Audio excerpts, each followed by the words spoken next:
up? I'm Jared Welch. Aaron Halterman. It's Thursday, April 20th, and this Speakers Off. What's up, man?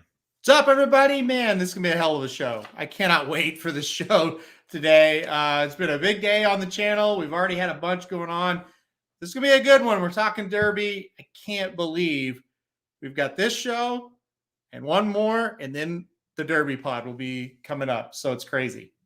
Yeah, we got John White on next week. Haven't asked him, but it's kind of like it's kind of we penciled in every year anyways. So it's usually the week before the Derby. So we'll talk to John White next week, talk, what we're going to, what he's thinking for the Derby and the Oaks. And then, this week of the Derby and time to, they say nut cutting time to make some choices, make some decisions, and we'll get to that. But yeah, now we have time to, and by the way, all the comments, if you're new to the channel, you should know we are on Gulfstream time on Blinkers Off. If I say 5:30, we have till about 5:38. That's about where we go. Anytime in that gap is usually where you're at. So I appreciate everybody getting here on time. I saw one comment. Yeah, Jason says that if you're on time, then they're early. And that's how I live my life. If I'm on time, I'm early. Like, I don't want to be early. I want to be on time, which is 5:38 our time. So there you go. Excellent explanation. But really, really well done there, Halterman. Halterman, he's the other way. He gets up, he's early. That's as early as his thing. I'm not that way. I'm not going to pretend that I am. So this is what it is. But yeah, we this week, we're trying to dive in a little bit to the pace of the Derby, and I think as we all start to kind of digest this and get closer and have an idea. I mean, as of now, no defections yet. You got to try to figure out the pace and who's going to be the pace and how this thing is going to set up. And, it really does feel like a year that the pace is going to dictate some things. It'd be nice if we had a little bit more pace or a horse that you trusted to be on the pace. But we'll talk a little bit about that.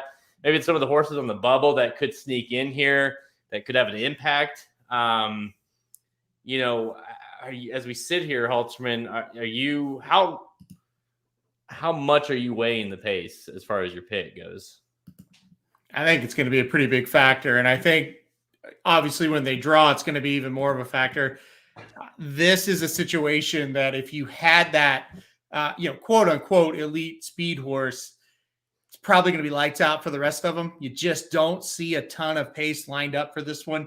We'll get to it in depth in a minute, but we're missing, I told you, like a Pharaoh, a Justified. Don't even think about as good as they were, just how they won races, right? That style of race would probably win this race and could very well win it. But who is it? We don't have a great candidate for it. So that's kind of going to be the tricky part of this. It's going to be really kind of interesting to see how it unfolds. We'll get into it in depth. I think it's going to be a pretty fascinating discussion. And that's why I came excited, because I think this is an interesting one.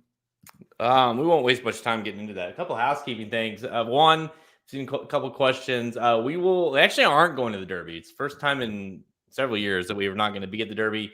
We kind of decided this year to stay put. We've amped up the obviously the content on the live stream stuff. Last year live stream was off the charts with Magic running it. The poor guy was all was trying to keep things running while we were at the Derby, me and Simon. So we decided to stay put. We will be doing all kinds of live stuff. We're going to be basically live the whole day, but we'll be at home, so we'll be able to interact with you guys, be betting with you guys, talking about the bets. To me, I think that's going to add more value, not just to us. It's one of those years. It feels like one of the years that if you're going to skip the Derby, this feels like one you can skip. Well, John White told me once, we were asked to talk about the Derby, and I said, well, how many times have you been? And he said once, and it kind of took me back a little bit. I was like, really? Like, John White's only been to one Derby? And he kind of went on. He said, well, you can't see much. You can't get around. You don't, it's a mess. And so then you go, and it's like, if I'm not working right now, I'm okay with this. This is fine. But this is my busiest 2 days of the whole freaking year, and I can't get internet service, and I can't get the live streams to work, and I can't really see the race, and I'm having trouble making bets. When you're working in horse racing like we are, it it's better to be home. And that's kind of the weird thing about it. I'm sure there'll be a day we'll go back when maybe our situations have changed. But as of right now, our best thing to be is to be sitting right in the chairs we're in right now on this live stream, bringing it to you. So we do that all year long. Why would we not be on for the Derby, the biggest one of them all, right? I'm kind of looking forward to it. It's been a minute since I've been able to like stay home, watch the Derby, enjoy the Derby. Back in the day, Halter and I, like that was, like a lot of people, right? We had our annual tradition of we'd get together, whether his house, my house, somewhere, and we'd have a big party and have people over, and we kind of ran it and just, it was fun, we get to relax. And of course, as the business has evolved, we've started going more. But you're right, it's going to be nice to kind of chill out and enjoy this together and with everybody that that attends these live streams with us throughout the year. So maybe we can make some money all together. The Bible, I'll piggyback to that. The Bible will be going during that. We've decided we've been on fire lately with the Bible. 4 weeks in, we have a combined positive ROI of 25%. We've just continued after that week 1 disaster. We've continued to get better and better. It feels like every week. Had a huge week last week. Now we're kind of rebuilding our ammunition here and waiting for the Derby and Oaks. So right now, the Derby and Oaks Bible is available for pre-sale right now at the website, racenews.com. You can get both those combined for one price. And so that is available right now. We're basically just, to me, it just feels like, even like how I'm betting personally, like I'm kind of reloading. I'm waiting for the Derby and Oaks, picking my spots. So that's what we'll be doing. Make sure you go get your hands on the betting Bible. And dude, it's you got your hands on it now. I sent it over to you. It's gonna be a doozy. This one's gonna be fun because we're gonna increase our bankroll. We usually start with a 300 bankroll for these days, but we're gonna be covering the Oaks full card, Derby full card, increase the bankroll as well, bigger fields, bigger pools. So we're gonna be able to increase those bankrolls as well. Yeah, absolutely. It's gonna be awesome. I can't wait to do that. That's another thing, the way we do the Bibles now, where it's just about betting. Forget all the writing and all that shit. Nobody's reading it. It's just about the betting. And that's the fun part, right? I don't have to sit there for, literally 2 days writing all that stuff out. It's just, I'll write about my bets. So that's going to be awesome as well. I can't wait for that. And to people that are going, I don't take what I just said and think, oh, the Derby sucks. No, the Derby is great. It's awesome. It's tough for people working, but if I wasn't working, I would be right there with you, Nick. So you're going to have a great time. You're going to love it. I don't know if it's your first time or however many times, but it's a great atmosphere. If you're going there as a fan to have fun, it'll be great. It really is. I mean, it's awesome. Yep. Like, the first year we went, it was, I believe that was, there goes the betting Bible. By the way, look who made the cover. Look who made the cover here, guys. This is cover jinx. Well, I think we've had 4 covers now. We're 2 and 2. Okay. Yep. We've gotten Forte. And we got, who was the other one? We missed on with the Moonlight was last week. Trice. We had Trice and Forte. We've gotten right. And then the one was who was the horse in the Louisiana Derby? Instant Coffee. So we're 2 for 2. 2 and 2, I should say. So we'll see. But look at that. It's a pretty guide there. He's a pretty horse, no matter what. I'm looking for the pretty horses. So that's the guide. Make sure you go get your hands on that at racingdudes.com. Yeah, man. Was year 1 justified? I think so. Yeah. That was right. Mm-hmm. So I mean, what a way to, we got rained on. We had a 20-minute conversation with freaking Aiden O'Brien. Justify wins, and of course we're out on the track, probably not supposed to be, but we were anyway. Slim's going nuts. Of course, the horse goes on to win the Triple Crown. So it was kind of hard to top that. You went the next year. I wasn't able to go the next year. It was like night and day for you. So you really haven't. And then the next time you go, Rich Strike wins. So you really haven't had a normal Derby experience. Yeah, 19, I almost got hit with like a bottle because 19 was the disqualification. People were throwing shit after they DQ'd maximum security. And we stand at on the winner's circle, and then you go into the tunnel back to the press room, and like I said, a bottle whizzed right by my head. I looked at Magic and Slim was just like, let's get the hell out of here. I said, that's a great idea. These people are going nuts, And then, listen, the Rich Strike thing it's definitely unforgettable that happened, but it's also like, wow, that knocked me out of a lot of pick fours and pick fives. So it wasn't pleasant from a gambling situation. Horse still hasn't won a race, by the way, and continues to not run as well. So that horse amazes me. Everyone is so excited about that horse running all the time. I don't understand why. I just don't. He's going to be on the undercard. We'll see. Yep. That's the plan, but they've continued to avoid, or I don't know. There's obviously some major issues going on.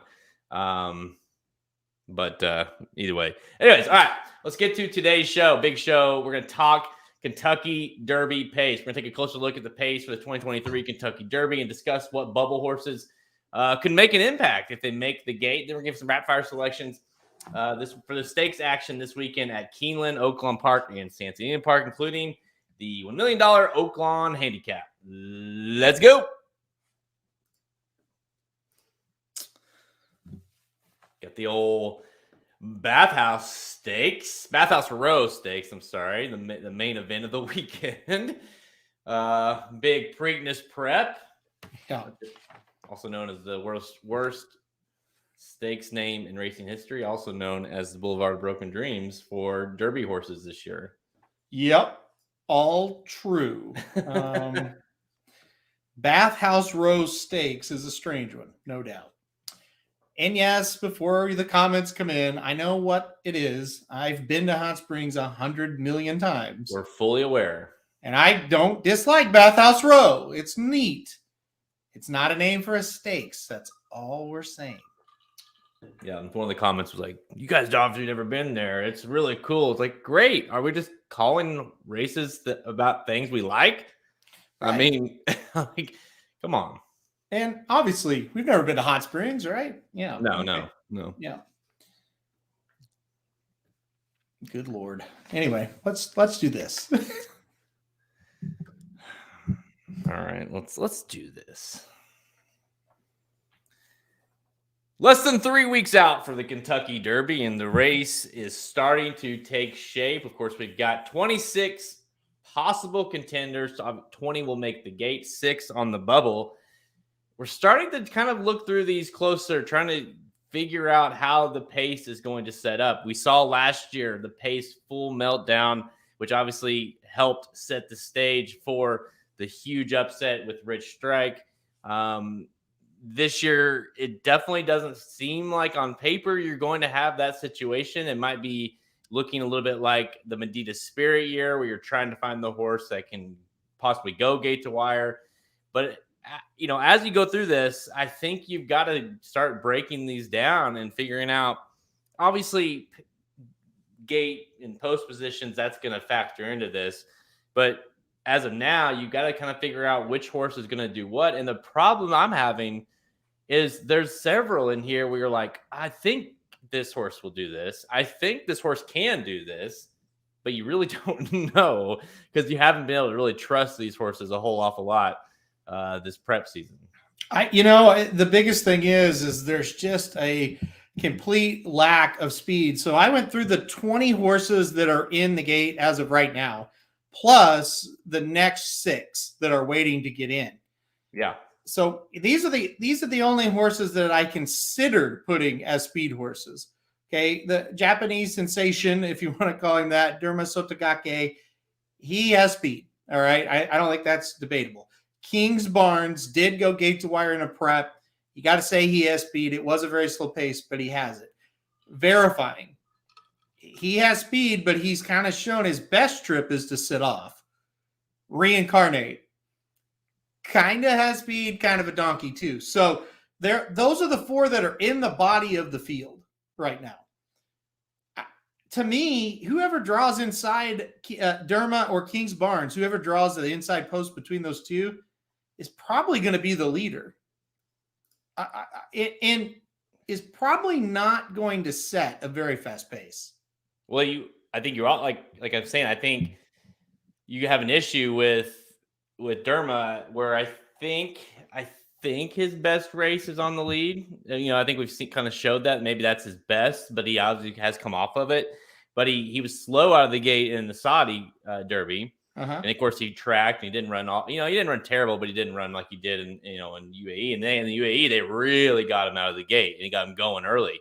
So if he misses the break, all of a sudden, not only is he not on the lead, but can you expect him to run as good as he did the last time out? I'm on the fence with that. I also think there's a horse. When I went through it, I think horses that possibly, you mentioned Verifying, King's Barnes, Reincarnate, Derma. There's two other wild cards for me that potentially could factor into the speed of this race, and that is Mage. I think he's a complete question mark. Yep. Because he's a horse that I do think possesses, I won't say like elite speed, but I think if he breaks well, he will be a presence early in the race. And then the other one that I think is a total wild card, has no shot to win the race, but total wild card in terms of pace, is Wild on Ice. I think this horse is not good at all, but you saw he wanted that pace in the Sunland Derby was nuts, and he was right there with them early on in the race. So if he were to break well, he could be the definition of cheap speed, in my opinion. I'm on the fence with that, but I do think it's possible that he could have a factor on the early, like that first opening quarter, because they might be sitting there thinking, we only have one chance to do this, and that's just going. Yeah, I could see that with him. I definitely could, because he does kind of have that, what the hell, let's just try it mentality. They also could just say, just take him back, and maybe he'll pass some tired ones too. So there's two ways it could go, but I'm with you. He could factor into it for sure. The Mage situation is really interesting. I don't think I'm going to sit here and say I confidently believe he will get out of the gate well enough in a 20-horse field to get up in front.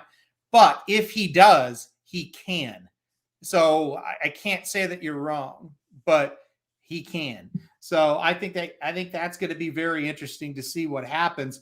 And look, Brent makes a good point here. He said, go back and watch the 2011 Kentucky Derby where Animal Kingdom, you don't need a fast pace to come from off. I don't think you need a fast pace to come from off either, especially when the horses that are up in front all have question marks. So I don't think Brent's too far off with that comment. No, I think we might be putting a little bit too much emphasis on the speed and the pace down, because I think it's more of a factor of who wants to go this far. I saw Dennis made a comment about Mage, and I kind of have that feeling too, where it's like I do think he could, even if he were to break really well, I don't know that he can. I don't trust him late in the race. I just think he might get a little leg weary. He had every chance to win that Florida Derby and couldn't quite get it done. I get it that it was a totally different factor there. But I just think one of those horses, Forte, Tapit Trice, Angel of Empire, you can name a Practical Move, whoever you like. One of those horses could get to him. So that's my concern with him. When I made my list, Halterman, so I listed those. Here's what I have. So I put like speed, stalkers, close, and then like the dead closers. That's kind of my four categories. The ones that no matter what, we know they're going to come from way out of it. Not to me, I only really came up with two: Raise Cane and Sun Thunder. Maybe King Russell if he were to get in, but I don't think he's going to get in. But past that, I don't necessarily think there's a lot of dead closers in the race. The really interesting ones are the closers, which is Forte. How about this? I had trouble. I almost think, like, is Tapit Trice going to be ahead of Forte early, like, say, on the backstretch? I think that's very possible. If he runs like he did at Keeneland and he gets that kind of trip where he is able, he will be ahead of Forte. I have no doubt. Because I actually have him as a stalker, Tapit Trice, and Forte as a closer, which is like the opposite of what 99% of people I feel like are thinking. I'm with you. Like, I have just as big of worries about Forte getting a trip as I do Tapit Trice. I think they both are going to have some trouble for sure. But I think you hit the nail on the head. There's very little speed horses in the race, and there's very little absolute, we're just going to drop all the way out of it. There's a cluster of about 14 They want to sit right in the middle, and then maybe you say, okay, practical move. He might want to sit a little bit closer than Forte, but they're kind of still in that same cluster, right?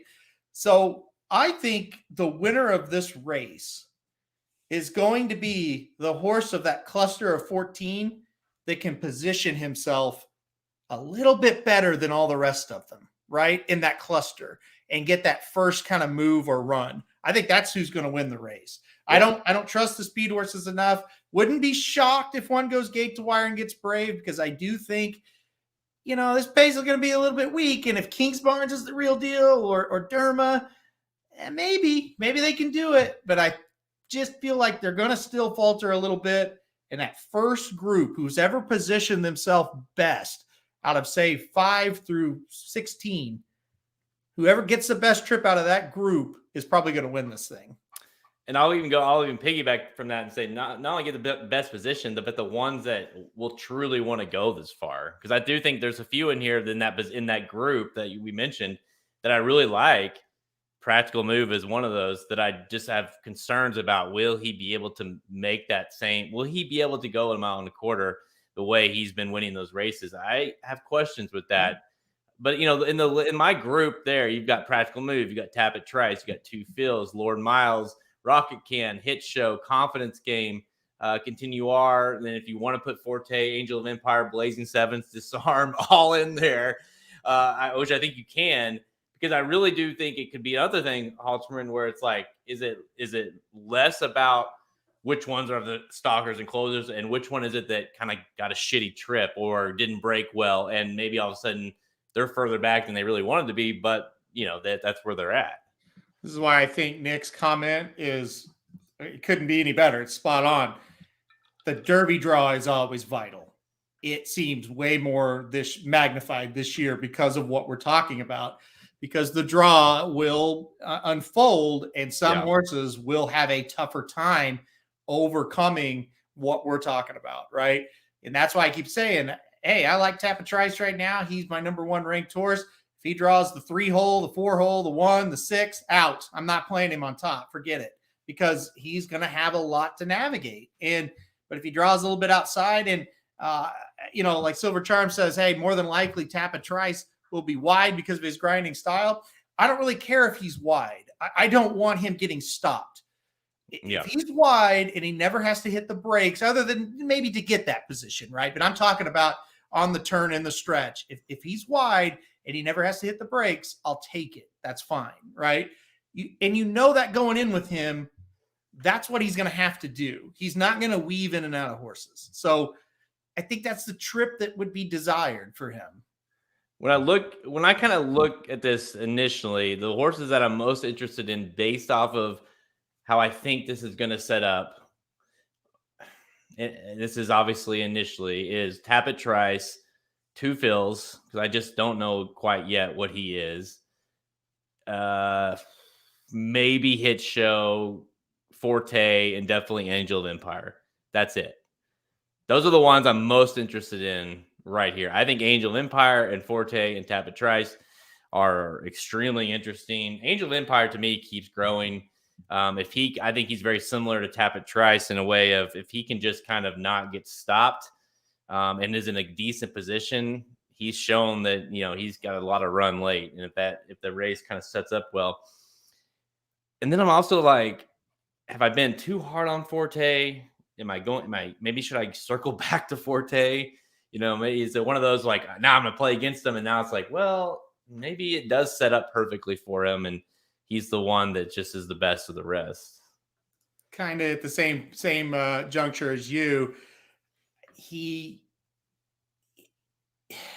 hasn't improved one bit, but it might not matter. That's where I'm at with it. I just feel like he was the best coming into this year. He hasn't really upped his game, but he was the best coming into the season. And nobody's really stepped up and matured to a level yet, maybe to beat him. And that could be possible.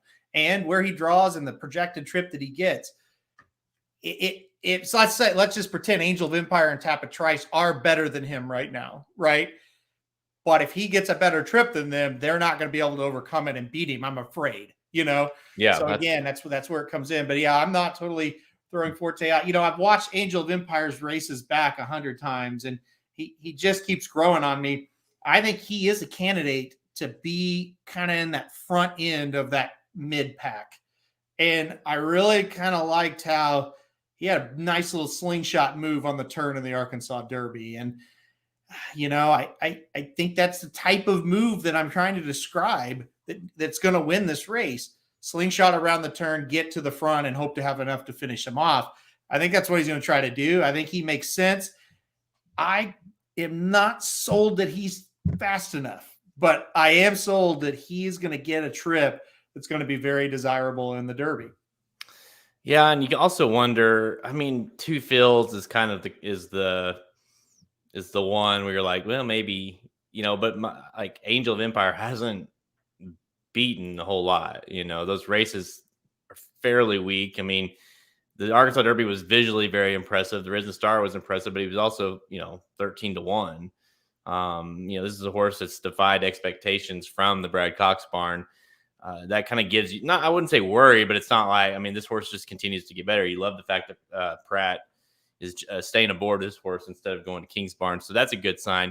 How about Two Fields? To me, he's one of those horses that I don't think I'm going to play on top, at least. But at the same time, like, it could we, I just can't quite grasp. I wish that race was on dirt because I just can't quite grasp what he is. The race running style, I think, will fit him perfectly in the Derby.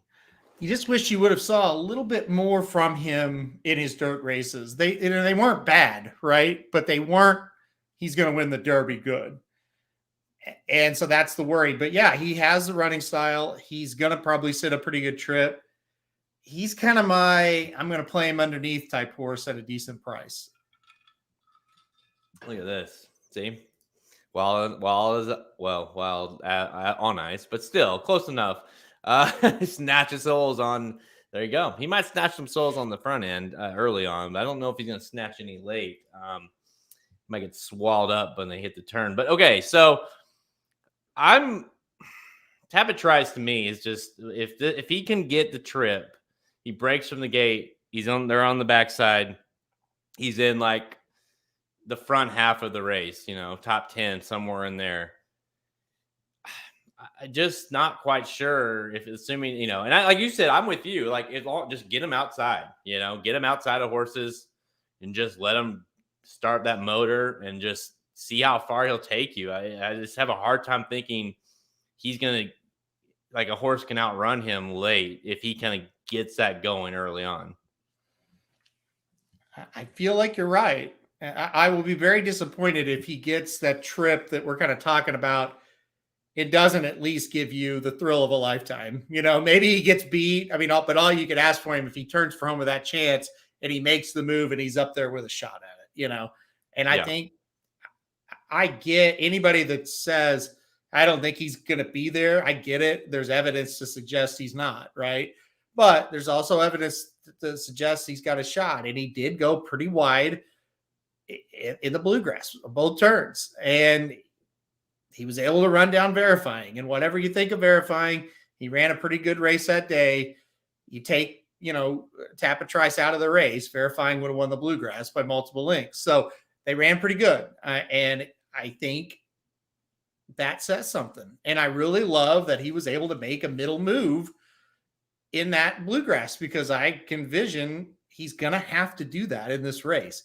I don't think he is a agile enough horse to get in like fifth right at that first turn. I think he's going to have to gradually move up the backstretch, get in position, and then they're just going to have to hope he's a horse that's got a lot in the tank, because again, he's probably going to be wide. They got to know that coming in. And it's just, man, can he be that horse that just has that motor that keeps going? It's a great question. I don't know. And again, if we say we had like an Arabian Knight who was great in the Southwest and then he went on and was great again in another prep and now he's here, no chance. I think Arabian Knight would dominate a field like this, right? But we don't have that. And that's my whole point. We don't have that elite speed horse in this race. we might have it, but the two that really have that, hey, they could be elite speed horses, have major question marks around them as well. Do you think that Practical Move could be like one of the first like tier horses in this race? Like as far as the pace goes, like to me, he has shown quite a bit of speed in those first two early on, especially with horses out there that are pretty quick. Now, I did get some nice trips, but do you think it's possible that we could be sitting, he could be like in, say, like third or fourth, when they're on the backstretch? I have him in that list of he could do something a little bit different from what we're seeing, because I do think he has that kind of ability. So yes, is the answer. It's going to depend on how it shapes up. If he's, for whatever reason, if they really speed it up, no. But if they're loping along there, yeah, I think he'll be in a good spot. Listen, I would have loved for Practical Move to turn the corner in the Santa Anita Derby and gallop out and win by 2 or 3 lengths that day. He'd be my pick. But what I saw from him in the Santa Anita Derby, I just don't think 1.25 miles is where he's going to thrive. And I could see him turning for home with the lead and being kind of scary, but he's going to have to kick on a lot stronger than he did in the Santa Anita Derby to hold off these horses. That's my thoughts on him. Yeah, I'm with you. The horse that he damn near probably should have lost to isn't even in the race, Mandarin Hero. And by the way, Practical Move got a dream trip that day yet again. So I'm with you. I kind of hope he is positioned quick, like forwardly placed, just to help soften up a little bit of that anyone that's up there in the front, because I just don't trust him enough to hold on late. Is my I'm not a whole lot worried. I mean, if like Practical Move as far as a win spot, if he wins, then I'm okay with just being like, you know what, I was never going to play him to win. I just can't. I'm okay with that. I agree. I can't play him to win. If he beat me for third or fourth, you might get a little bit mad. I think he is a really good horse. I just don't know that this race is right for him. But listen, one thing about it, well, I shouldn't say it's right for him. He's made it. They should go. Don't get me wrong about that. But I don't know if the distance is going to be perfect for him. One thing he said, he's getting great trips for sure, but he's also shown he will go inside of horses, get in traffic, doesn't really bother him. That's a very good thing, right? Yeah, you'll need that. Again, it's like, I wish you would have finished your race a little bit better last time out. Yeah, and I don't know. To me, it's kind of like, we kept wondering, it's like, well, practical joke, being a practical joke, like he shouldn't go this far, he can't go this far, and you kind of wonder, was the 1.8 miles finally an indication of, okay, that was it? Maybe that was just that was the cap of how far he'll want to go. That 1.25 miles up against 19 other horses with other, I just think he's going to be up against it late in that race. I do think he's going to run well. I think him and Forte are the ones that I feel like you can trust the most in terms of will be there, right there, that will give you kind of a good trip, will give you a run. Past that, it's like he has to get the job done. But those two are the ones that you feel like, to me, or at least for me, that feels like they're going to give you, like, they're going to turn for home, and you're going to think, if you have Practical Move, if you have Forte, you're going to be like, here we go. You're not going to feel like you don't have it if they miss a break or whatever. Like, I think they're going to break well. I think they're going to be in a good position. I think you're right. I think if you pick Practical Move, you're going to think you're going to win this thing turning for home. And he might, maybe he just didn't quite have it that day. Maybe he sat a little too close to the pace and didn't have that punch. There's all kinds of things. I mean, maybe I am being a little too hard on him. I think underneath, I'll still probably use him because he's got a lot of class, but I'm just worried about the 1.25 miles. Really worried. So imagine Angel of Empire and Tappet Trice are both getting going. They're side by side, nearly getting going as in the far turn. Who can outrun the other? Is it Tappet Trice? Do you trust that more? I think if the trips are equal, I trust Tappet Trice a little bit more than Angel of Empire. That being said, Brad Cox doing a fantastic job at Keeneland. Churchill, Keeneland, that's his home. Flavian Pratt jumps on Angel of Empire very quickly. I mean, he didn't jump on him, but he chose him over Kingsbarn. So Wouldn't be shocked if it goes either way. I think there's a little more horse there with Tapit Trice. But again, that's not a knock on Angel of Empire at all. That's just one guy's opinion. Wouldn't be shocked if it went either way. But all things being equal, if Tapit Trice gets the trip, I do think he'll win.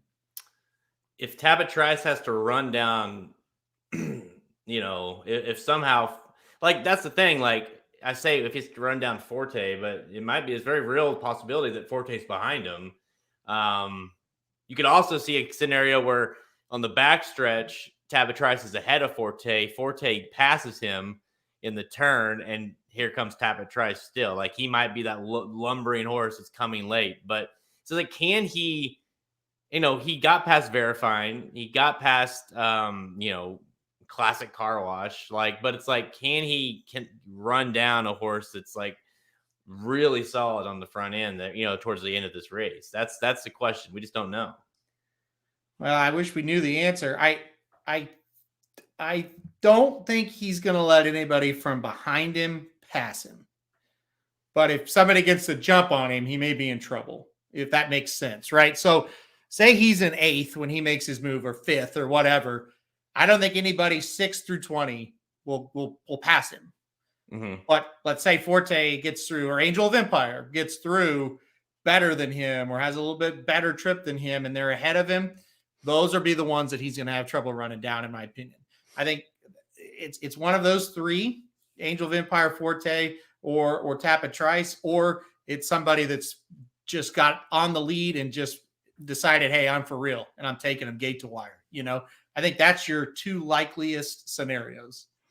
I do keep going back to the idea that I've had for a while, where it's like Forte wins the Derby, Tapit Trice, we go leave the race saying, wow, he ran huge, but man, he got in so much trouble and blah, blah, blah. Like, all excuses. He's going to be your Belmont guy. And of course, he will be your Belmont guy because he's got it. I mean, he's bred for the Belmont. I keep going back to that. Like, Tapit Trice ran really well. Yeah. But, and then you can list off a couple of things. All right. So there's 6 bubble horses: Jace's Road, Cyclone Mischief, Major Dude, Mandarin Hero, Skinner, King Russell. I saw an interview today with Pletcher about Major Dude. Like, they're going to run him in the Derby if he gets in. That's the plan. Now, I don't think he's going to get in. But if he were to get in, they have, I think it's like the American Oak, or not the American Oaks, the American Dirt, whatever it is. The turf race. Yeah. The turf race. That's the backup. But he literally said that's the backup plan. So I think he'll be in. So my point is, out of those 6, what horse, is there any horse you're interested in? And even if you're not interested in that horse, is there a horse that, if they make the gate, could throw a wrinkle into some of the pace setup or some of the plans that maybe we didn't have previously? Well, I think Cyclone Mischief and Jace's Road are 2 horses that can factor into the pace if they get into the race. And Jace's Road and Cyclone Mischief both have got a decent shot. They're sitting there right up close. So I certainly think those are 2 horses that can play a part in the pace. I'm not really sure if they play a part in the outcome of the race, though. And then, like I said, Skinner, Major Dude, Mandarin Hero, King Russell. Skinner, Mandarin Hero, maybe they can hit the board. I don't know that they're going to be quite good enough to get all the way up there and win.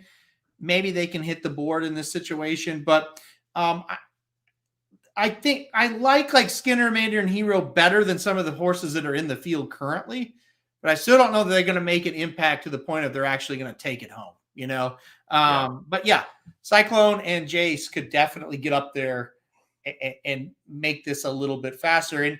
But here's the deal. Here's the deal on Jace's Road. He didn't do shit to Kingsbarns in the Louisiana Derby. And so that's my problem. I think he has the ability, but why didn't he go after him in that race? Especially when Cox had another horse that was closing. But anyway, to me, though, if he gets in the race, he has one shot. Send him. Yeah. I mean, I guess that's the I'm with you. Like, I think I don't think Jace's Road, at least what we've seen, is fast enough to make a huge impact here. You kind of visually think he would be, but you look at the numbers, like, where was he in Louisiana Derby? Where, even in the Gun Runner when he went gate to wire, I mean, it wasn't like they went crazy. He went 24-48. I mean, Yeah. it was a very tepid pace that he was on. I think the horse that's the most interesting from a pace standpoint is Cyclone Mischief if he were to get in. I don't love him, but I do think he has a factor of making this thing go a little faster because he's shown that he can be right on the lead. He can kind of sit off of it a little bit in the Florida Derby, but he can be right there. And if you're Romans, you're probably thinking, we need to be forwardly placed in this thing if we're going to have a chance with him. So I think Cyclone Mischief, if he were to get in, aids to the fact of, or maybe puts a little bit of negatives with any of these other possible speed horses and a positive to any of these horses that you're looking to come off of it. Yep. No, I agree. And Cyclone will get forwardly placed if he gets out of the gate. That's what Romans is going to want to do with him. He could be like a real sneaky horse if he gets in. He's really ran a lot better after that disaster, right? So he might be able to sneak in there and get like 5th or 6th, something like that. We'll see. He's going to be interesting if he gets in there.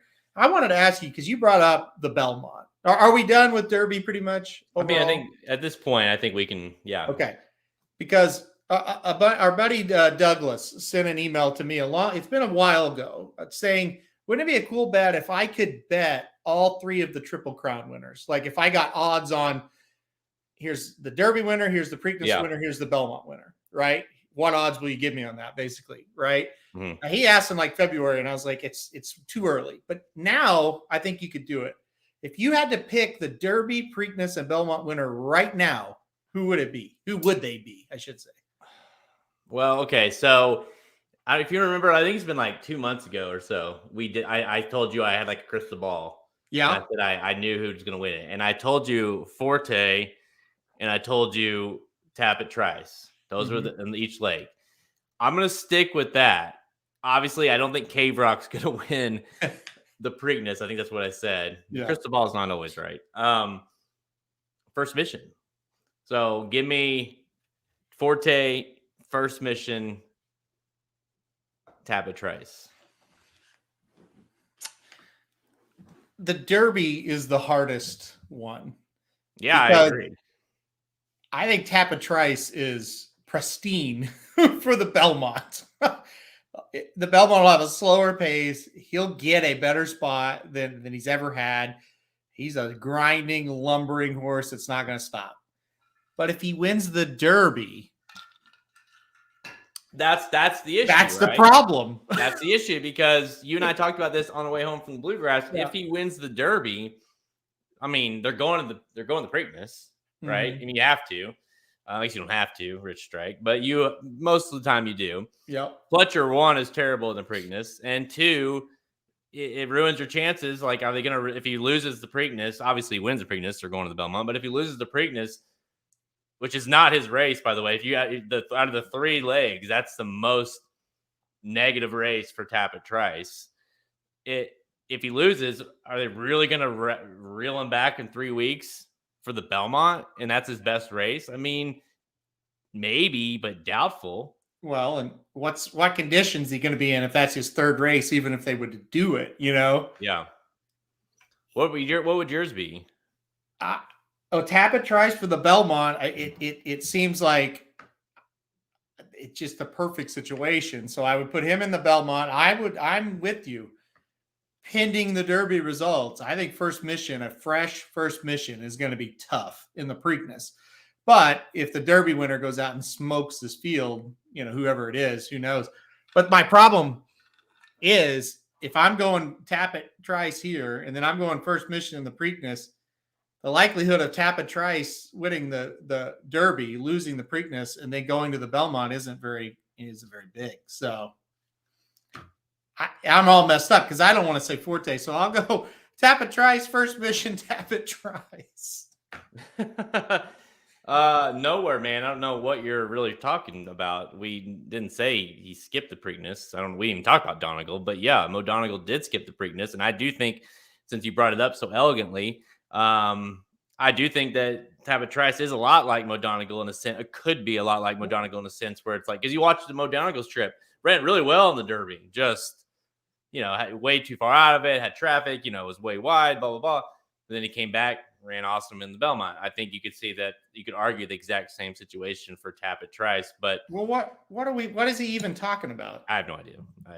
I think he's thinking when I said maybe that he's not very good in the Preakness, Pletcher, maybe he's saying, well, he skipped the Preakness. I don't know. I don't know either. I But don't know what go look at history and see how many times Todd Pletcher's won the Preakness. Nowhere, man. We are saying Tappet Trice is not going to run in the Preakness if he doesn't win the Kentucky Derby. But if he wins the Kentucky Derby, he's going to the Preakness. That's what we're saying. Right. O'Donnell didn't win the Kentucky Derby, so I don't know what you're talking about. But he was another one. He was perfect for the Belmont. And like I said, Tappet Trice a lot like him. Yeah. Okay, let me ask you this. What if in any scenario of whether Tappet Trice is going for the Triple Crown, I can't but laugh at that. Or if he's won the Derby and he loses the Preakness, but he still runs in the Belmont, he's going to be tired. What horse are you kind of looking at that? I mean, it's way too far out to even ask. We're still trying to figure out the freaking Derby winner. But what horse would you be interested in? Do you think might be Belmont if it's not Tappet Trice? Is it First Mission? If they win the Preakness with him and maybe they go Belmont? Yeah, where I'm at, like with the new quote unquote new shooters, it's like I think he's loaded for the Preakness. Maybe he doesn't win, but I think he's going to show up with a good race at least. And like I said, I don't know who I'll pick when the day actually comes, but he'll be in the mix. Yeah, Preakness, it's hard to say, or Belmont, it's really hard to say. Horses that can get towards the front and keep on running are usually dangerous there. So, like Derma could be a little bit dangerous if he went to the Belmont, right? Mandarin Hero could be a little bit dangerous if he went to the Belmont. So I would say Mandarin Hero is like 1-9 to run in the Preakness and Belmont because they're definitely running the Preakness, and I think they're going to run in every leg they can while they're over here. Yeah, but a lot can happen between right now and when they run that race in New York in June. We always kind of have an idea, and then it's like, oh God, that one got hurt, and this one, and it's like, oh, what is this field we've got? So hard to say right now on the Belmont. Preakness is taking shape though. We got a prep coming up. We'll talk about it, dude. By the way, real quick, final question, and because I do feel like we're not the only. We told everybody First Mission last week. We were obviously huge in First Mission in the Bible. Obviously, he ran huge. If for like just imagine like the Derby was like, let's say that rate, Lexington was the Bluegrass. Let's just say that. And so now First Mission's in the gate, right? He is in the Derby field. How impressive was that performance? And would it be enough to want you to bet him in the Kentucky Derby? Well, he would sit the trip that we're kind of talking about that it's going to take, right? Or that we think that it's going to be ideal. So he would be a thought for sure.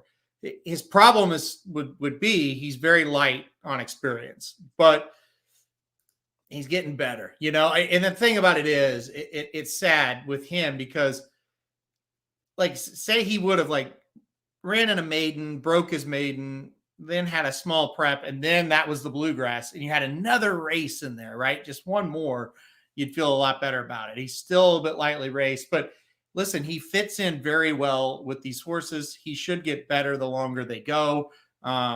He would be a consideration. Yeah. I think it'd be really interesting. I do think if there's any horse that is the most appealing right now that's not in the Derby, it's got to be him, right? Mm-hmm. I mean, there's just no doubt about it. I thought he was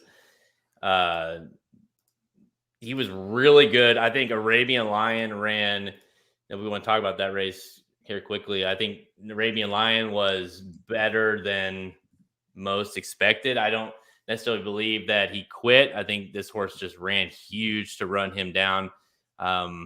Arabian Lion's an interesting one. You and I kind of talked about this off air today privately. It's like, imagine Arabian Lion would have gotten into, now obviously, he wouldn't have been trained by Baffert, but it's like, imagine if he's trained by Bob Baffert and he gets into Kentucky Derby gate with this kind of race, he would be very interesting in the Kentucky Derby. I would love to know what exactly happened with this horse. Why would he look so good for 2 starts, so horrifically bad for 2 starts, and then run good again? Yeah, good point there on him. We'll see. Like Nick says, I'll take Baffert in the Preakness. You're looking at him like that's the only Baffert that really would make sense for the Preakness. They all got hurt or they flamed out a little bit. I don't know, maybe a national treasure, but I don't know what he is. He could go to the Preakness, I guess. But you're looking at a Preakness horse maybe for Baffert here. At this point, it kind of looked like Arabian Lion's going to win for fun. Mm-hmm. Because you could see, Luis Saez is all on first mission, and he's just cruising. They're just cruising on Arabian Lion. Then he ducks the rail, which was a really smart move from Saez. And then Irad's like, "Hey, I'm going to come down, and almost kill you." But this horse here, first mission on the rail, really only making his third start, just fought. That was really impressive. And he just runs away with it. I mean, I love the fact that he got him and he went on. And right after the race, I thought, well, God, Arabian Lion just blew that race. He had it. He stopped again. But you watch that race and you watch his other ones where he legitimately did stop. They'd look nowhere the same. Like he kept trying. He tried to re-engage with him. He couldn't, So to me, that kind of enhanced the first mission effort the more you watch it back. Because I think Arabian Lion, I'm not going to sit here and say he was just fantastic, but he ran okay. I mean, he ran a pretty good race, and with this crop, that was a pretty good effort, compared to the rest of them. He fits.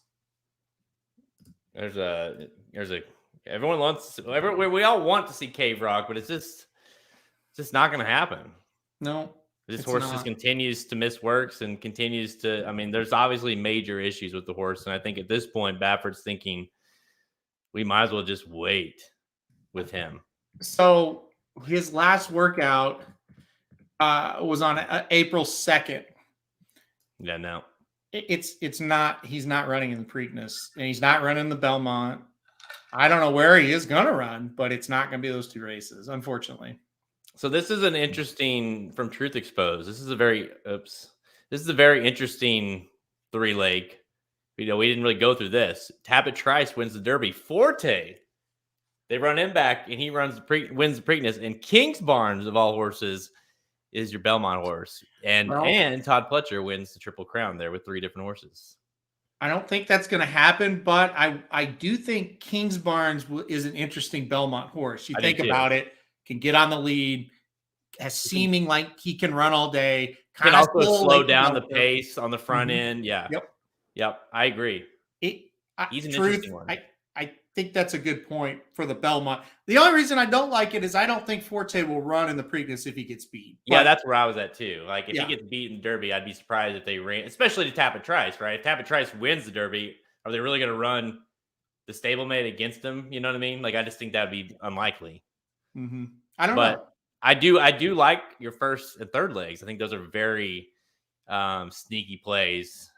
Maybe first mission. This is first mission if you do Tapit Trice, first mission, and then King's Barnes is the Pletcher horse of the Belmont. I don't know. That's not bad. All right, that's a wrap for the pace analysis for the kind of the Derby talk. Again, next week we'll be back talking Derby with John White. Cannot wait. That's our annual thing to kind of see where his head's at. And then the week after is Derby week. We'll be talking everything Derby. We'll be giving picks. We'll be talking about more in-depth and more detailed thoughts and opinions as we get closer to the Kentucky Derby. Rapid fire next.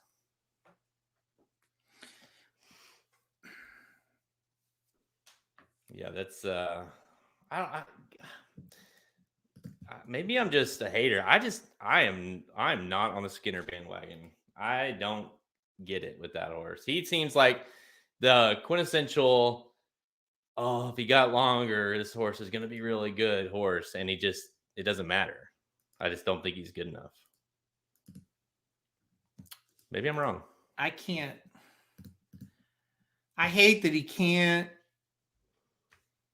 get up there and finish it off, right?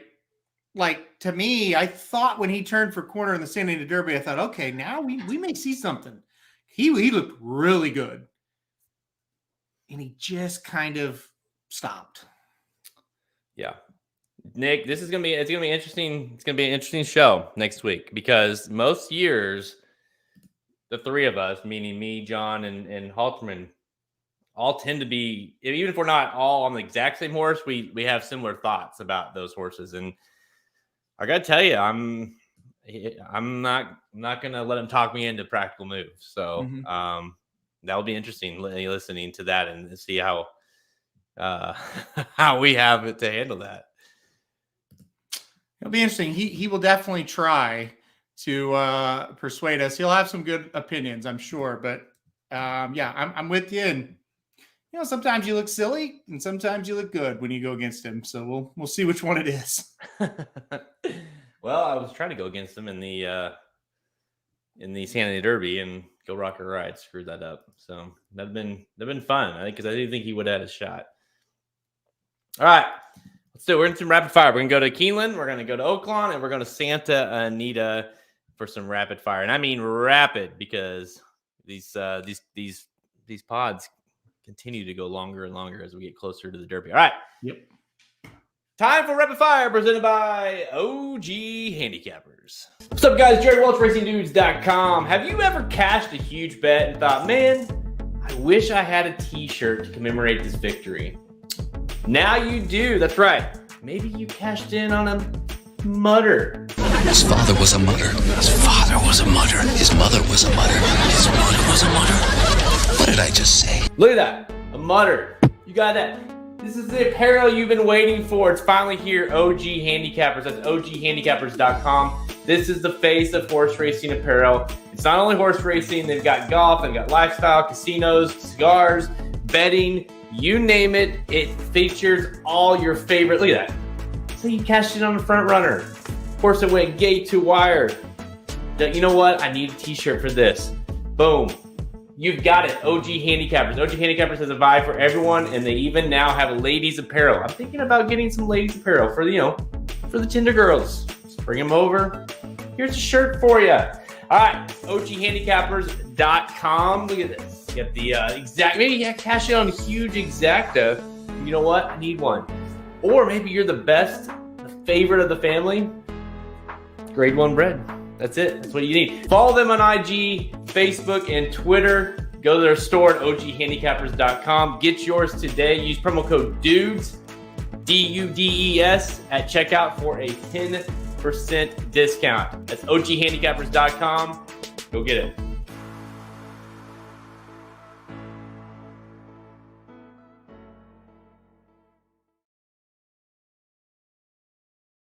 Definitely going to get me some shirts for the Tinder girls I invite over for the Derby party that love it. I'm going to have. Like, here's a shirt for you. Pick a winner. Get a shirt. All right. Rapid fire. Let's go to Keeneland to kick things off Saturday. Race 8, the Elkhorn Stakes Grade 2 or $350K for 4-year-olds and up, going 1.5 miles on the turf. Field of 10. Lines up here, Alterman. 5-2 on Red Knight. 7-2 on Value Engineering. 9-2. Channel Maker, it's like he's still going, man. I mean, he's running anyways. 9 years old, Channel Maker, you're 9-2. I wouldn't bet him at 9-2 with your money. Is in this race. Where are you going here? Well, I went with the number 7 House Street on top at 10-1 on the morning line, and that is not going to be close. That'll probably be 4 or 5-1 by the time they go off. But when this horse on top, lost on debut, came back 2 straight wins in a row last time out. That looked like a stakes type of effort in that allowance race there at Gulfstream Park. Pretty good race to kind of get the stakes career kicked off for House Street here. I don't think this is too tough of a field. A little bit worried about Highest Honors, Value Engineering, but I'm going to take a little bit of a shot with House Street. Okay, well, we have an issue because you're on House Street. Mm-hmm. I know Samich is on House Street. I think Magic likes House Street. I am on House Street. So those are the whole team. 10-1. Can we lock that in now by chance? Terrible morning line. Anyways, yeah, you pretty much said it there. I thought this horse was really good. The last 2 starts. The last start was really impressive. Going long, final 3/8, obviously going a little longer. Problem is, I like Red Knight, but I just don't think he's fast enough. here, and House Street showed me that he might be just. It's another question. It's like, who actually wants to go this far? Yeah. And I don't think there's a lot in here. So, and Channel Maker, I mean, give me a break. I mean, what are they doing with this? Like, what's Bill Mott doing with this horse? I mean, yeah, Michael, like you said, I'm gonna throw him on his pick 5 for nostalgia. I mean, sure, maybe. There's not a lot of speed. He's gonna get out there. He always has his name called because he's always out in the front, towards the front. So, value engineering. Any issues or any concerns, or if you're picking the 7, do you have any concerns with the value engineering? Because I do think he's dangerous here as well. Yeah, no, I do. I think he's tough. Like I said, I think he's one of them I'm worried about. I don't think this is a race where I'm going to go short in. So I think he'll be on tickets. And, these long races at Keeneland are weird sometimes, so you do kind of have to throw on a weird one here or there as well. So yeah, value engineering is certainly one to look at. Nick says, "'Tis the bomb going long, maybe actually work." I mean, they're at the point now, I think, Nick, where it's like, Peak might get right eventually, and just they keep trying different things with them, and maybe one of them will work. But at this point, it still amazes you that this horse used to be. Well, was he good ever? I don't know. Maybe he was. Maybe he wasn't. I don't know. But yeah, you and I are both on number 7, House Street. All right, let's go to race number 9, the Ben Ali Stakes, grade 3 with 300K for 4-year-olds and up, 1 3/16 miles, field of 7. Lines up here. Your 7-5 morning line favorite, number 4, Skippy Longstocking. Thoughts on Skippy? He seems like quite the standout in my opinion. I agree. I'm going to put Skippy Longstocking on top here. I think he's the horse to beat. Look, I don't know why he didn't kick on in the Pegasus World Cup. I don't know why so many horses ran like shit that day in that race, but his other 2 races since, I'll say this year, December 31st was his first race of the year, sort of. And I get that it was in 2023, but the first race of the new cycle was a great race. He won. He looked really good. Well enough to think he could win the Pegasus World Cup next time out, where he sucked. However, he came back and looked dominant in the Challenger. To me, this is a race that has his name all over it. I think grade 2, grade 3 races, it's him. I like Skippy a lot. Give me Skippy Longstocking. Yeah, this is like a combination of, I feel like it's the perfect race for him, and I don't love this race at all with their other ones. Pioneer Medina, I'm done with him after I picked him last time. Trademark, probably not. Rattle and Roll, McPeak, 3-1 pass. I mean, the only horse I think is interesting in here is a 7 Tawny Port at that price. But really not that interesting. To me, it's just a matter of, I think Skippy Longstocking fits this race and is just better than everyone else in this race. So I'm with number 4, Skippy Longstocking. Keep him here. Keep him at this level. Keep him around this area of horses, and I think he'll be very good. Have a very good second half of the year. Don't be trying the big grade 1s and stuff, because I just don't think he's good enough to get that done. All right. Let's go to Oaklawn Park for the main. Well, I guess it's not. We got the bathhouse row, right? Event, as one would be if you name a race that. But we'll go race 10, the Oaklawn Handicap. It's a grade 2 $1 million race, 4-year-olds and up, 1 1/8 miles. Field of 7 lines up here, and you've got last summer has been awesome. He's just rattling off wins for the coach at 2-1, and then here comes the big gray. Charge It for Todd Pletcher, 8-5. Saez jumps aboard, 8-5 on Charge It. Do you, after that, I'll say it, dismal effort last out, do you trust him here? I do. Right after the race, they said this is where we're going next, and Pletcher didn't seem too concerned with how he ran. He was very matter of fact about it. He said, he got beat by a horse. It's just winning a lot of races right now at this distance, and still got second. I'm with you, though. I didn't think it was great, but I'll give you one more shot here. I really think Charge It's going to be tough. I love that Saez is here with him. I think he will give him a perfect ride. If there's not a lot of speed, he'll go out and take it. If there is, he can sit just off of it. And with Classic Causeway in the race, that may be what he has to do. But he's drawn outside of all of them, and I trust that Saez is going to make a good decision. I think he's going to win. So give me Charge It here. We'll see if he can bounce back. he is becoming the horse, though. If he loses this one, it's like we officially overrated him and we need to move on from him. Yeah, I mean, he could be the perfect quintessential horse of like, man, got a lot of talent, but just clearly a nutcase. And charge it. I will be playing charge it defensively across the board. I'm no way you're going to leave him off anything on any tries, any exactas. I'll be using him. But given the price, and I did see some stuff like Pledger's like, yeah, we worked out some stuff since that last race. I do think he'll be better here. Obviously getting Saez back aboard tells you, right, that they think he's going to run well. So I do think he's going to be super dangerous. Classic Causeway could be a little bit of an issue for him. That horse likes to go. Both those horses will be forwardly placed. I think the value of the race, in my opinion, is the 3 Stiletto Boy. Just likes to get, like, he always likes to run his race. Sormo comes with him to ride. He's one of those out west that just runs in all those races and runs really well pretty much every time.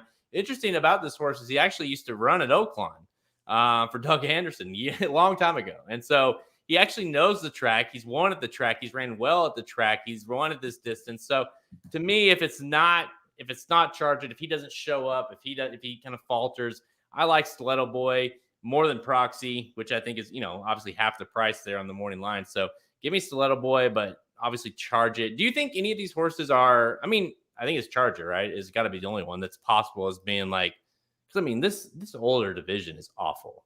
Like when I ranked all the thoroughbreds this week, like half of them were the females.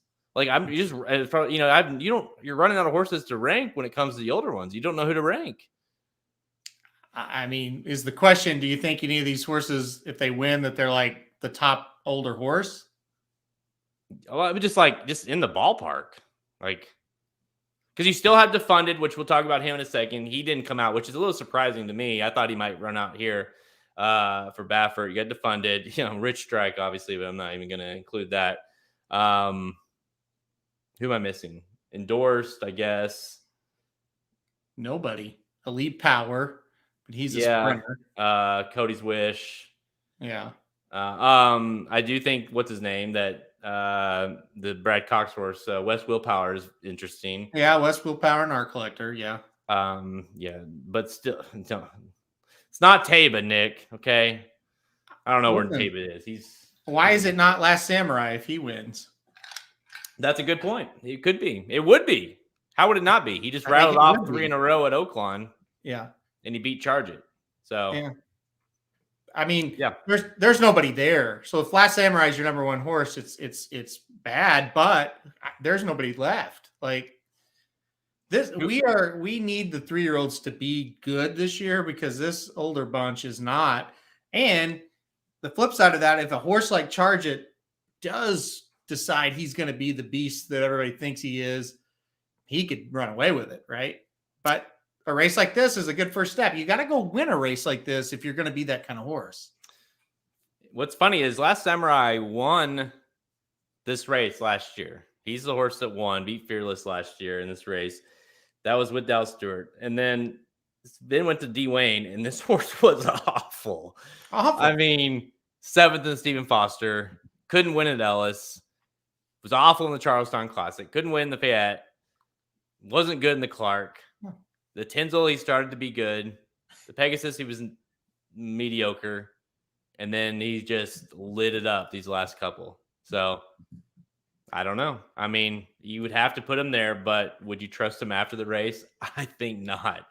So, that's where we're at. But, yeah, I'm with you. I do think Charge It is dangerous. If he doesn't fire, if he doesn't run his race, I like number 3, Stiletto Boy. I do think if you really like Charge It, that's an interesting exacta. Or even if you want to flip it around, Stiletto Boy over Charge It. So I do think Charge It will run well. I don't trust Classic Causeway to stay on. And Proxy, I guess maybe if you want to throw out Last Samurai, but I don't know. You've got to throw out one of them if you're going to play a try or something. You got to throw out Last Samurai or Charge It. You got to take your pick there. But 372, Brent says, which is, who's that? I think if you can get the price at 8-1, that could juice up that try for sure. But I'm doubtful we get that. All right.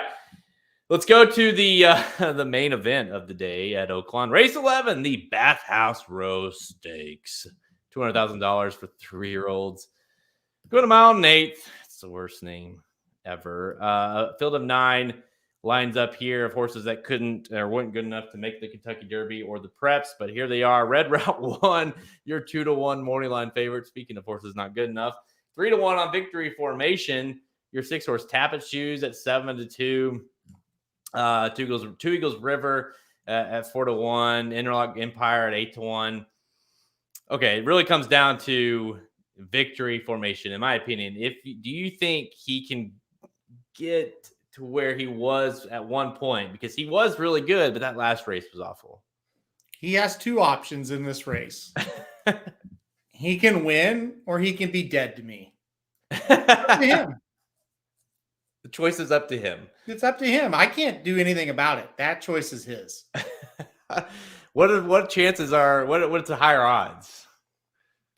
I mean, I think he's going to go off the favorite, by the way. Probably dead to me is what he's going to be, but we'll see. Look, I picked him, okay? Saez jumps on him. He rode the 9 last time out. He jumps on Victory Formation here. So start number 1 is who's the better of the 2 Brad Cox horses, okay? It seems like it's Victory Formation. Check.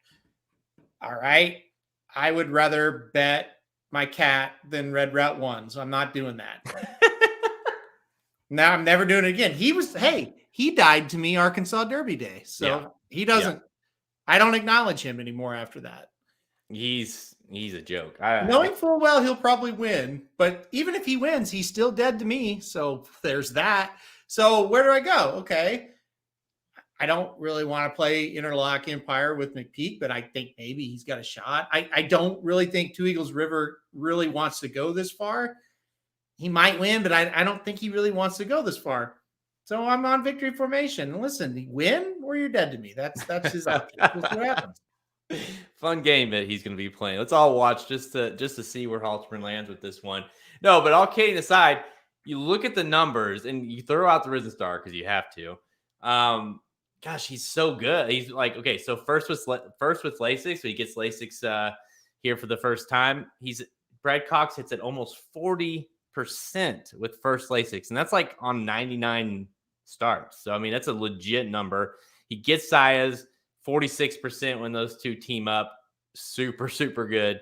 I just think the fact that this horse gets the Lasix, gets the pace set up. Brad Cox mentioned a little bit that they thought about running him in the Lexington last week. They were worried about the pace set up.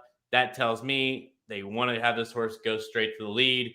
It didn't happen in the victory or with in the Lexington. It worked out well for them, obviously, with first mission. I think he's going straight to the lead here. I don't really question it. I think he's going to be tough to run down. Do you think this is a quote unquote, I guess, when you're in, it's a berth for the Preakness. If Victory Formation is not dead to you, you celebrate after this race. You got 20 points in the fantasy league, and Victory Formation is back on your good side. Is he a Preakness contender? No. No. Definitive no. No. Well, okay. There you go. You heard it. There's that. I'm with you though. Unfortunately, I am on Victory Formation. If I had to go price hunting, the one Interlock Empire is in McPeak range slightly throughout the Arkansas Derby. I think this horse could pick up the pieces late if this horse is any good. But yeah, I'm with you on Victory Formation. Sadly, dude, why don't you like that horse? Because he ran 9th in the Risen Star. As the favorite. Why wouldn't it? The favorite, yeah. All right, let's go to Santa Anita for these last two. Race 5, the Kona Gold Stakes, grade 3, $100K for 4-year-olds and up, going 6.5 furlongs, field of 6. Lines up here, 6-5 on Brickyard Ride, 5-2 on Anarchist. The one horse Sunrise Journey is at 4-1. Armagnac is 6-1. 6-1 on Positivity, and trumped all the way at the outside at 15-1. All right, Brickyard Ride, is that your pick? No, I'm going to go Anarchist on top. Give me Anarchist in this race. Listen, I think this horse, this Brickyard Ride horse sometimes just gets out there and is just too good to catch. Sometimes he'll kind of falter late. I think Anarchist kind of sits a decent trip here. I like that Ramon Vasquez is aboard here for Doug O'Neill. Give me Anarchist in a mild. I mean, this isn't really, no, I'm not even going to say it. That's not really an upset, but I think he's going to run well here. Give me Anarchist. Oh, okay. Well, I'm going with the chalk here. Number 4, Brickyard Ride. I just think the pace setup is too good for him. Yeah, he did falter going 7 furlongs last time he was on dirt, but at 6.5, I think is a little bit more his game. 6 and 6.5, I think he's going to be really tough at this distance. So I don't think the problem with me was I just don't love a lot in here. I guess the 2 could soften him up a little bit for one of these horses to come get him late. I guess you could go with the 1. I could see that a little bit. But for me, I think Brickyard Ride is just a little bit better than the rest of these here. So I'm on the 4, Brickyard Ride. All right, last up. Let's go to, what race is that? Race number 9. The California Stakes Grade 2 is $200K for 4-year-olds and up, 1 mile and 8. Field of 6 shows up here with our favorite California horses out there. Defunded, your 4-5 favorite. Parnelli's at 4-1. Royal Ship, Halterman's favorite horse, at 3-1. You and I talked about this race earlier. Kind of felt like Defunded, even though he's not like the greatest of horses. Bob Baffert, you could see him. You could have saw him shipping this horse out to the Oaklawn Handicap, but he stays put and is the 4-5 favorite here. Has to win. Has to win. Wow, that is... You got to win this race if you're Defunded. I'm sorry. There's nobody here that you should be scared of. He should run pretty big. He should get out and have a great trip here. I'm probably going to single him. And if he doesn't win, you know what happens? He's dead to me too. So this is a horse that he needs to win this race. I mean, in all seriousness. There's no excuse for him to lose. There's no excuses. He should win. You could argue that the fact that Baffert did not ship him to the Oaklawn Handicap tells you this horse is not very good, and maybe he can't get the job done here. You could argue that. I could make a case for that, but he should win. He's better than these horses. He projects to get a better trip than anybody else in this race. He's been really good at this distance, especially on the California circuit. I mean, last time out, I don't really think this horse wants to go that far and still almost won the Anita Handicap. He has to win. Like, it's ridiculous if he doesn't win this race. Yeah, he's really ran. I mean, you really even go back to the Austin again. The Diver, he won those. Ran well in the Pegasus World Cup. Just got tired late. Ran really well, and like you said, in the San Diego Handicap. And yeah, I mean, got beat by Stiletto Boy, but and Proxy late. But yeah, I do think that he's ran well. He's kind of, I feel like we kind of know what he is, and he's this level by far. This is like we mentioned a little bit ago with Skippy Longstocking. This is Defunded on the West. This is the West Coast Skippy. Like, this is where he belongs in this kind of race. There's no reason to think that he can that he should lose here. So I'm with you. I'm going chalk again here, but I got number 1 Defunded. Man, a lot of horses that could be dead to Halterman this weekend. It's that kind of weekend. I'm rooting for you, but part of me's not. I kind of want to see these horses, especially Victory Formation, just to see what you do. I was talking with my dad. I said, Florida Derby was such a great day. We had such fun on the live stream. We were cashing. Everything was great. And they ran the Arkansas Derby, and I had to watch Red Route 1. And I said, didn't ruin my day, but I made a note. Dead. He's dead. You just crossed him out. Done. He's See dead. his name? It's just a black line. Red Route 1, the horse that, just what could have been. What could have been. What was the best bet for my Papa Dude and Magic? They played the Yankees and Angels under 8.5 runs. What was it? I think it was 9-3. The Yankees got 5 runs in the first inning. Yeah. That's rough. Yeah. All right, it's all the time we have. Check us out at racenews.com for our free picks and our premium selections on our products page. Click the Get Race News premium button at the menu at racenews.com. The Derby and Oaks betting Bible is now available for purchase. You can go get your hands on that right now on the products page. We're working on that as we speak. On this thing, you're going to have basically 2 guides in one. You're going to have the entire Derby Day betting Bible and the entire Oaks betting Bible in there. Everything you're used to those Bibles, you're getting. On top of that, you're getting top 4 from all of us at racingdudes.com. You're getting exact bets where Halterman and I are teaming up for 25% ROI for the 2 days. And we got Derby capsules. We're bringing those suckers back. And this time we learned our lesson last year. All 26 horses that are possible to make the gate, there will be a capsule for each one of those. The pros, the cons, what their style is, what we like, what we don't, all the things. Full in-depth analysis of every single horse. Halterman's working on those right now. I sent it over to him today. So, everything you need. And even if we're working on the bets, that will be available soon. So you can start handicapping and studying these horses. Halterman, have you started that yet? Yeah, I'm working on it now. Probably have it over to you tomorrow. So if you pre-order the guide by, tomorrow afternoon, evening, let's say, that should be what you get. So if you pre-order it, you'll get the 26 capsules right off the bat there. And then, of course, you'll get the rest of it once we know the fields and once we've got the betting plan done. So, but yeah, working on it now, should be done tomorrow. Yeah, cue up the I paid for it. I don't see the picks yet. It's like, dude, we got 2.5 weeks. Yeah, okay. Just chill. Mm-hmm. Just chill. I know you want to put your bets in early, but it's 2 weeks out is a little much. All right. Yeah. You get exact race by race wagering plans for both myself and Halterman. You're going to see exactly how we're going to play every single race on Derby and Oaks days. Again, bigger pools, bigger purses. We're going to have bigger bankrolls. Race by race pace analysis for every race, pick 4, pick 5 tickets, all that good stuff is going to be on there. Horse capsules, like you mentioned, and top 4 consensus picks from everyone at racingdudes.com. It's an $80 value. It's offered for $50 at racingdudes.com. Go get your hands on that. Or if you're a premium subscriber, it's the best deal of all because you get it for free. All right, guys. Go check out the Magic Mike show. They did the Keeneland Saturday late pick 5. So you're going to get out. They just covered that a little bit ago. So make sure you go all the same places. Apple Podcasts, Google Podcasts, Amazon, everywhere you listen to podcasts, we're there. Magic Mike show's there. Make sure you subscribe to us on YouTube. If you're watching this, thank you so much for watching us on YouTube. Make sure you hit that subscribe button. Make sure you like it. Make sure you hit that notification bell. Tons of Derby content out there. Tons more Derby content coming your way.